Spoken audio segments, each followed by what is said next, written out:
Paano na ako ngayon? Isa na lang ako sa pamilya. Wala na ang aking ama. Wala na rin ang aking ina. Paano na ako ngayon?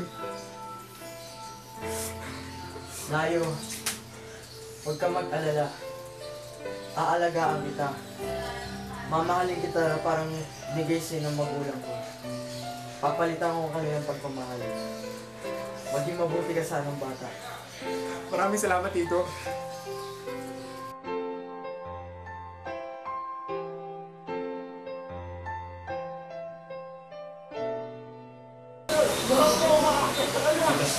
Tiyo, tingin po ng 2 piso. Magulo, nanonood ako. Tiyo, tingin. Sige, Tiyo. Bata ako, tapa! Alam mo. Tama.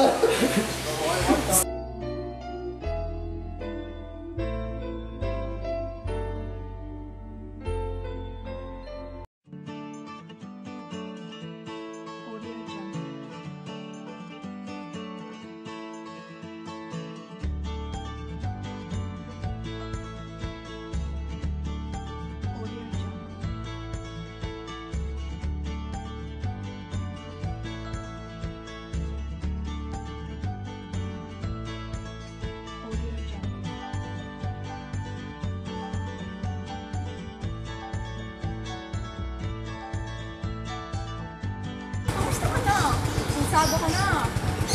Oo, kamusta kayo? Pasok muna kayo. Tara. Ay, ikaw ba ang kanyang asawa? Napakaganda mo naman.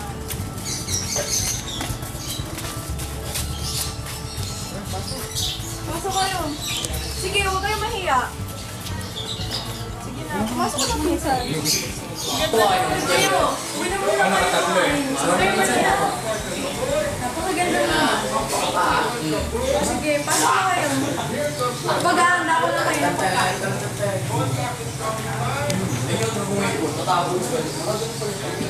Dahil kasi na siya na ba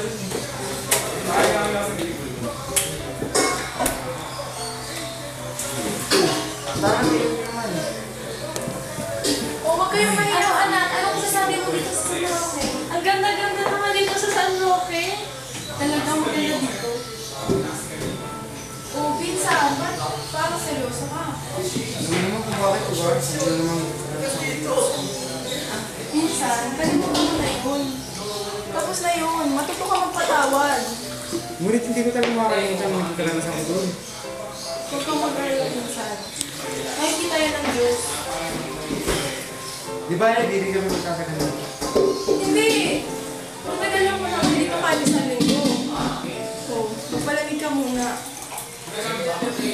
Pinagbigyan ko lang itong kasama ko tsaka ano ko kasi gusto nila Oo nga, hindi makita na. din sa bro. Bakit naman?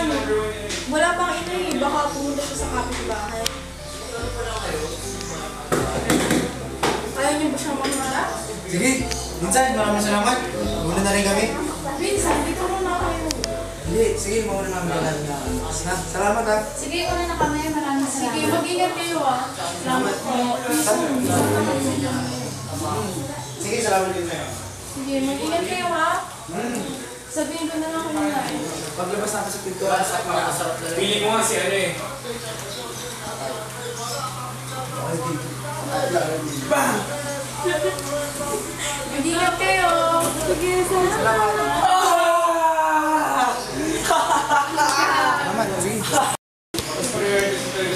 Grabe pinsan, napaka-akusado mo na. Salamat. At tanyag na tanyag ka pa sa pag-iambal. Minta ko lang ngayon ka na. Alam mo na yung dito mo. Doon na po ang bahay mo sa Quezon City. Dito kasi, Hindi ko kalahin. Sisikat ka na kaganyan. tatrabaho sa call center. Maraming salamat, pinsan. Tatay, tatapusin mo. Pwede mo na ako ng buhay mo. Ngunit, hindi ko talagang makakalimutan ang karanasan ko sa buhay. Dati Alam ko, kami, pinsan. buntot yung mga magulang ko, hindi ko matapos. Pinsan, oo pala. Ang cemetery dito sa San Roque, ay napakaganda na. Napakalaki ng mga picture. Ngunit, Dati pa yung mga tingin ko, ang puti ng mga magulang mo ay kasama na sa pinulog ng lupa. Nabili yun ng mga Mrs. Castillo. Sila ang pinakamayaman dito sa ating bayan. Tsaka may balita nga ako eh. Si Gallego nga ang pinakamayaman dito. Ngayon, pagkakaalam ko, may malaki siyang bahay ng mga manok, poultry. Ngayon, yung mga dumi ng manok na nasa ibabaw ng dating puntod ay pinapala ng kanyang mga empleyado para ibenta sa para isda ng mga bangus. Ba, hindi ko ito napantaan. Pero alam mo marami Matangkad. Manang siya nagsabog. Tara, labas mo na. Ako, si Kyle, si Kuya Emil.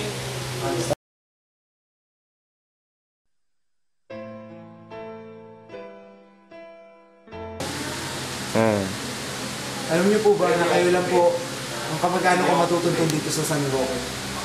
Kayo lang Tio Julio at Ben.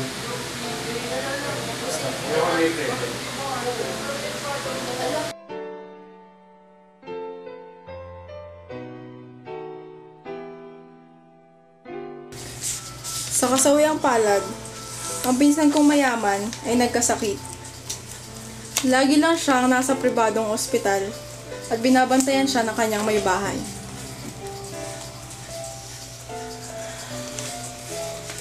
Ano, kamusta ka na? Sama parang yung paramdam ko eh.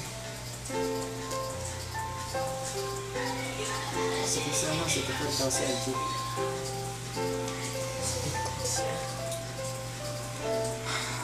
LG. Musta? O Tio Julio. Ben. Wala yung... Musta ka? Wala pa rin pumupunta dito ng taga San Roque? Wala akong inaasahan Tio Julio. Wala akong inihintay. Di nagtagal, nalaman ko rin na binigyan ako ng 3 buwang tani ng manggagamot. Malimit na rin akong dalawin ng aking pinsan at ni Tio Julio.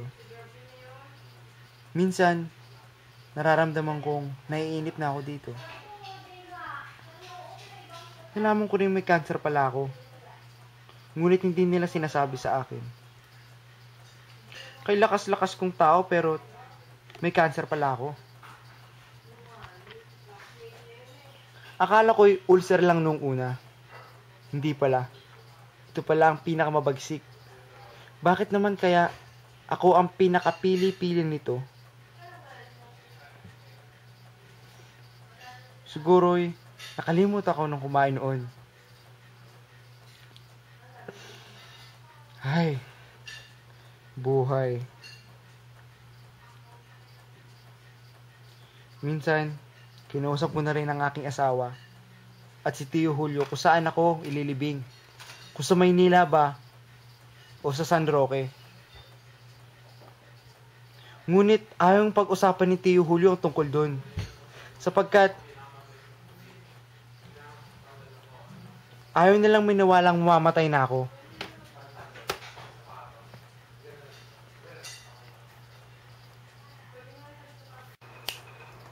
Ngayon hindi makatingin si Layo sa akin. Ni kay ama, ni kay ising. Nakatingin siya sa kesame.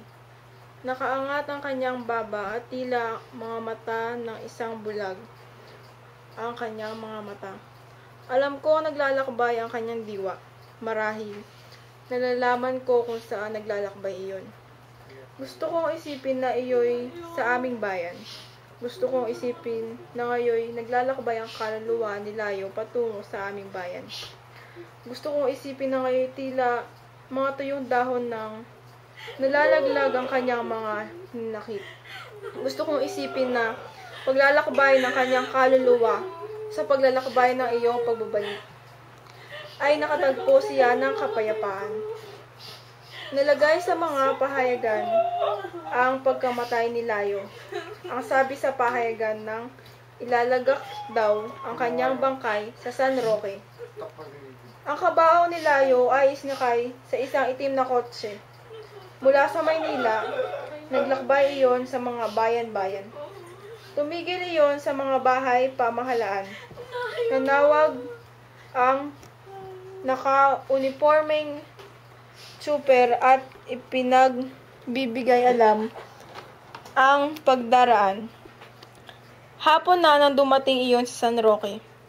Sa San Roque, marami ang naghihintay na makikipaglibing kay Layo. Naghihintay rin sa kanya ang lupa ng sariling bayan. Sinasabing ang buhay ay makulay kung ito ay puno ng pagsubok. Walang taong nagiging matatag at matagumpay na hindi sumusuong sa napakabigat ng pagsubok. Ang mga tinik sa buhay ay inspirasyon din ng pagtatagumpay.